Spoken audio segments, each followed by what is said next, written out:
the Minister of Police has put a stop to the filling of vacant posts at Crime Intelligence. Meanwhile, Forensics for Justice founder Paul O'Sullivan is fighting the appointment 2 months earlier of a high-ranking officer in that division. He is with us now. Welcome, Paul. Hi, good morning. Paul, whose appointment do you have such a problem with and why? Well, just put yourself in the shoes of let's say a lieutenant colonel or a captain or a major who's got 15 or 20 years service, or a full colonel with maybe 25 years of service or 20 years of service, and probably close to the age of 50 or 45 or early 40s even. And then along comes a 29-year-old female with no police experience, no driving license, no firearms training, no police admin training whatsoever, no specialized skills of any nature whatsoever that can benefit the police service, and she gets parachuted into crime intelligence with the rank of brigadier.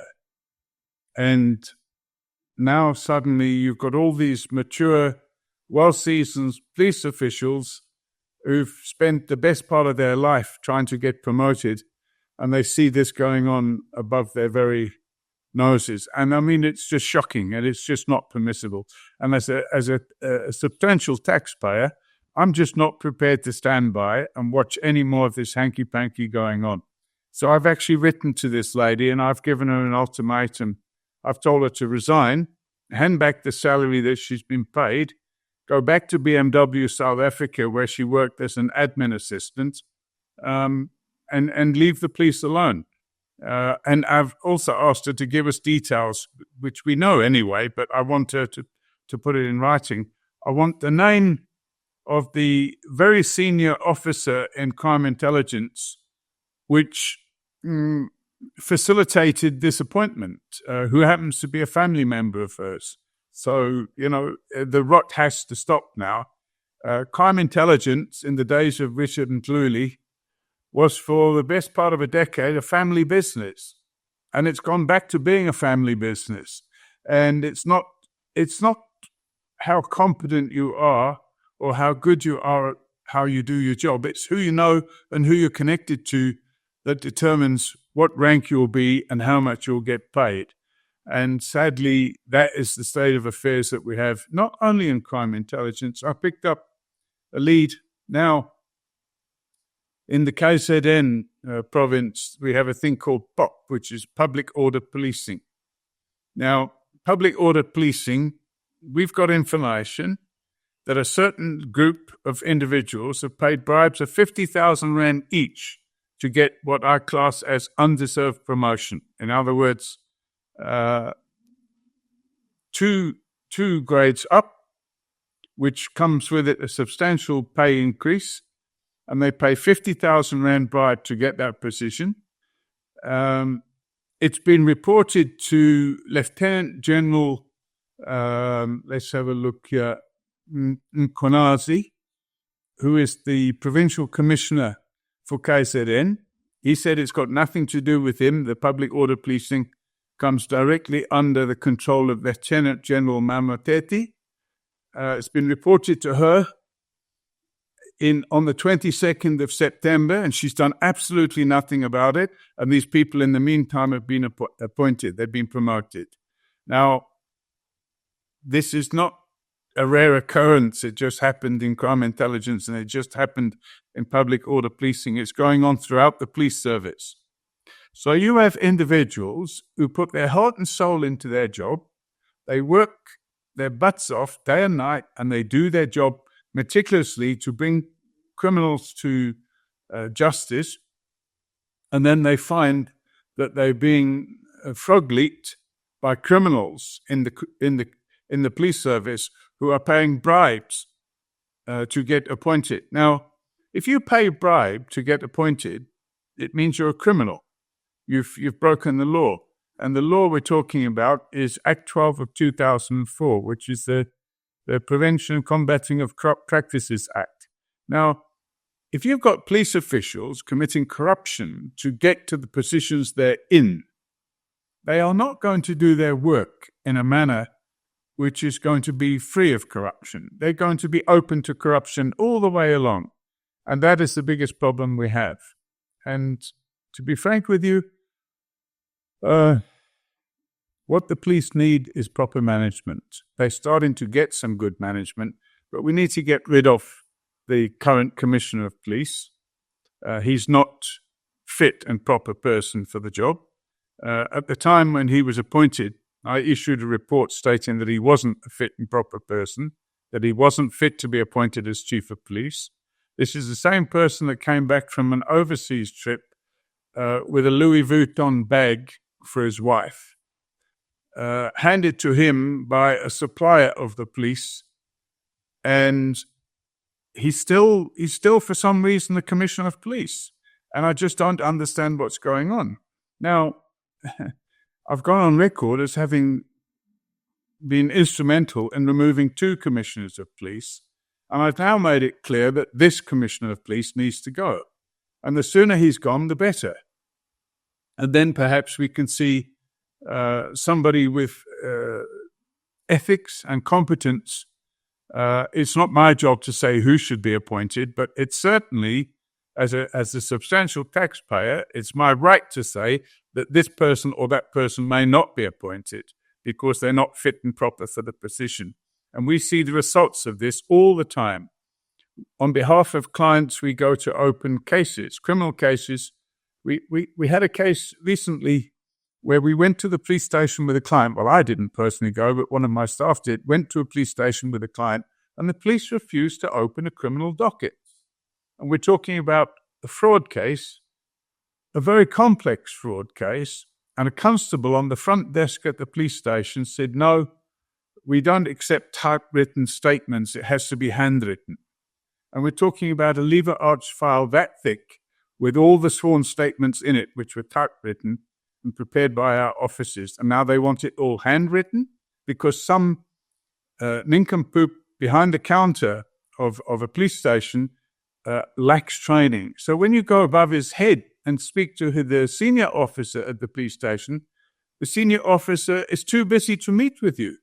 So you then have to invoke threats. You have to threaten the police. If you don't open the docket, we're going to open a docket against you for defeating the ends of justice, for refusing to take this docket. And eventually they open the docket. But why should we have to go to those lengths to open a docket? And it all stems back to police leadership. There is no leadership in the police. When I say leadership, I'm talking about the Commissioner of Police. He sits in his office, he flies around the country. The new minister, with all due respect, he's got his work cut out because he's trying to make a silk purse out of a pig's ear, and it's impossible. If I reflect back on the Zondo Commission, the Zondo Commission sat for the better part of 4 years. And during the first 2 years or 2.5 years that they sat, my offices provided somewhere in the region of 1,000 hours of input to the Zondo Commission, explaining how state capture was facilitated or enabled, if not necessarily facilitated, but enabled by a captured criminal justice system. So we had a criminal leading the police at that stage, a fellow by the name of Pashlani. He's currently on trial, I don't know, a hopeless number of charges. We had a junior person frog-leaped into the position of NDPP. I'm talking about Sean the Sheep Abrahams. And between the pair of them, they neutralized any attempts at stopping state capture. And yet when the Zondo Commission investigated state capture, right towards the end, despite all the work that had been done on it, they decided they were no longer going to be looking at the criminal justice system when they considered the effect of state capture. And I made the point all along that that was a big mistake, because in order for these criminals to get away with what we now know as state capture, and we mostly talk about the Gupta family, but they weren't alone. There were others. We talk about SAA, how Duda Mayeni stripped SAA to the bones through corrupt practices. And now she gets criminally charged. And then, fortunately for her, she passes away. So there's no justice. Nobody sees any justice being done. And now we have a state-owned airline, which used to be one of the best airlines in Africa, and it's on its knees because it hasn't got the finances that have been stripped and removed by corrupt individuals. And the Sondel Commission failed to realize that people like myself, I opened a case against Duda Mayeni back in 2014.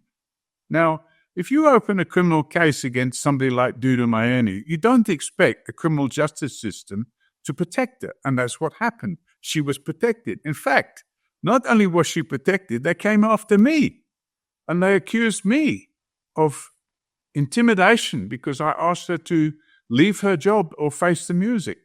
Now, the criminal justice system, had it have been doing its job properly, there would have been no state capture. But the criminal justice system was captured first, and that process started in 2010. And it continued unabated. So we now have a criminal justice system where a large number of individuals were placed in senior positions, and they're still sitting there. They've never been removed. And I'm mainly focused on the police because that's really where the effect took place. There were some appointments in the National Prosecuting Authority, people like Sean Abrahams. Well, that's been dealt with. His appointment was found by the Constitutional Court to be unlawful, and he got fired, and he was replaced by Shamila Patoe. Now, Shamila Patoe, God bless her cotton socks, way out of her depth, and she appointed, or the president appointed, another lady to head up the investigative directorate, and she threw the towel in 2 years down the line, and now she was replaced by Andrea Johnson, who was a very, very competent individual. And I believe that Andrea Johnson, in the investigative directorate, at least of the criminal justice system, it's working. And the National Prosecuting Authority, in most areas where we require input from the National Prosecuting Authority, it's working. But as far as the police are concerned, large portions of it remain captured due to the fact that the Sondel Commission did not investigate a large number of these appointments. And you now have individuals with high rank who are not fit and proper persons to be in those positions. And the result is you end up where the head of the crime intelligence, Major General or Lieutenant General Kamalu, spends most of his life at a hotel in Umhlanga. And he says he has to live in a hotel because his life is in danger. Well, if your life is in danger and you're a police official and you're not able to cope with the fact that you believe your life is in danger, throw the towel in and leave the police, because every policeman's life is in danger. It goes with the territory. And if you don't feel that as the head of crime intelligence, you don't feel that you're capable of looking after yourself, you're not fit to be a policeman. And then you certainly should not be doing the things that you've been doing, like living in a 75,000 Rand a month hotel because you feel your life is in danger. But there's a lot of other issues with Kamalo. It needs to be gone. In fact, crime intelligence needs to be completely restructured. The minister has stepped in the right direction. I think it was a cracking letter that he sent out. The effect of the minister's letter, unfortunately, cannot be retrospective. So you end up with a situation where you've got this 28-year-old girl who's an admin assistant at BMW, gets parachuted in at the rank of brigadier. And I'm saying, the minister might not have picked this up, but I've picked it up, and you're going, whether you like it or not. And Paul, what position has she been given, and do you know whether she got security clearance for that? She hasn't got security clearance. Now, that's, I've never heard of anybody being appointed at the rank of brigadier straight in from the street, straight in at the rank of brigadier. The only time I've heard of such appointments is where you have specialist skills. They once appointed a person in at high rank because he was a journalist and he was going to be a spokesman. They have specialist skills. But you might have a doctor, a person with a doctorate in criminology who's appointed for crime strategic planning or something like this. And he might be appointed at a senior rank. But before they appoint them, they do a security check on them, because you can't appoint somebody and then say 6 weeks later, oh, sorry, you have to leave now because your security clearance didn't come through. Now, you don't appoint them and then carry out a security clearance. And I mean, if they had have carried out a security clearance on this female, they would have found out that she was a director of several companies that folded and no longer exist. And she's also a director of another company, a current director of another company, which specializes in technical support. And my understanding is that she's been appointed in a position of crime intelligence technical support. So I'm just left wondering what the hell's going on there. There's some hanky-panky there. It needs to be dug into a little bit more. But Paul, I'm sorry to interrupt you, but you called her 2 days ago to discuss her appointment with her. Tell us how that conversation went. Oh, it was quite interesting. So I pointed out to her who I was and why I was phoning. I pointed out that I didn't phone her last year because I wanted to wait and see that she had actually ratified her position. Because being appointed is one thing, but actually going to work is another thing. And she went to work and she got paid her November. She was appointed on the 1st of November, illegally. There were no processes followed whatsoever. She started work on the 1st of November. She got her salary at the end of November. She got her salary at the end of December, which means, she had the job and she was part of the furniture. So I phoned her on, I think it was Saturday. If you want to phone somebody and catch them unawares, you phone them at a time that they don't expect to be called. So I phoned her. I concealed my number that I was calling from, and I asked her how on earth did she get appointed? Who facilitated her appointment, and what special skills she brought to the police that it brought her in as from being an admin assistant at BMW South Africa to a brigadier in the police. And she was extremely arrogant. And she said, oh, things have changed in the police now. You can be appointed as a brigadier. I said, yes, but I'd like to know who appointed you. What processes were followed?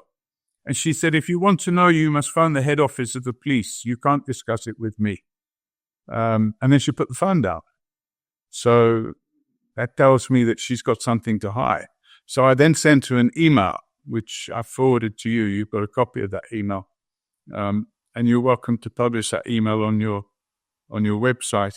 And there's some hard-hitting questions in that email. Needless to say, she hasn't given me a reply. But I've got a delivery receipt for the email, so I know she's got it. I also sent her a message. Let me just have a look at the message I sent her. I say the following to her. I confirm you have refused to explain your appointment into crime intelligence at the rank of brigadier. 100% of the men and women below your rank will refuse to respect a girl that was unlawfully appointed to brigadier instead of constable. If you believe I am wrong in my stance, I invite your written submission to, and I give my email address. If I don't hear from you, I will institute criminal charges against you so you can explain to a court what went on. You might want to check if your job at BMW is still open because you will not stay for long in the police. All rights reserved, Paul O'Sullivan, Forensics for Justice. And then I said, P.S., be prepared to hand back all the salary you have received. So, I know for a fact who facilitated her appointment. I'm hoping that person will now have a go at me because I'm going for him next. And you have alerted the minister and the commissioner to this as well. I copied, so the email that I sent to her, I copied to, I didn't copy it to the Commissioner of Police. I copied it to the Divisional Commissioner, Lieutenant General Sabir, who's one of the few very decent, ethical senior officers in the police. And I copied it to him, who coincidentally, he's at loggerheads with crime intelligence, which falls under him. So I believe that somewhere along the way, it will get slipped in and dealt with in due course. But I doubt very much I will have to institute a civil action to get this woman removed from her position, because I think now that I've flagged her up, her tenure in the police it'll be a matter of weeks. Now, Paul, you've also seen the letter the Minister of Police sent to the National Commissioner on New Year's Eve with strong directives. What's your opinion of that move? Well, I can honestly say, in my opinion, he's bang on the button. There should be no posts filled in intelligence division or crime intelligence division, because the people managing the process to appoint people in crime intelligence are treating it as a family business, and they have been doing it for a long time. So the whole of crime intelligence, every appointment that's taken place in the last 10 years needs to be looked at. And when he talks about ports of entry, there's issues there as well. It needs to be looked at. And then, of course, he talks about the political killing squad. Yes, the political killing task team. Now, I know for a fact, because I've had one or two of those members of that team come to us as whistleblowers, saying that actually the political killings task team is more like a political task team. It's being driven by politics, and it's being used to say, arrest this person and charge them. And it's politicians giving directions. Go and arrest that person and charge them. And then the officer will say, but there's no evidence on which we can charge that person. Oh, well, just charge them anyway. I'll handle the political fallout. So it's become a tool, a political tool to settle scores. But the minister is disbanding it, is telling the commissioner to disband it now. Yes, exactly. Isn't he? And I think we'll get some pushback on that, not necessarily from the Commissioner of Police, because he will do as he's told. He hasn't got long in his post now. I do believe that he'll either be fired or he'll retire during the course of 2025, and that will open the door for the appointment of an ethical appointee. And I hope that the person that gets appointed will be somebody that the country can look on and say, right, now let's clean up the police.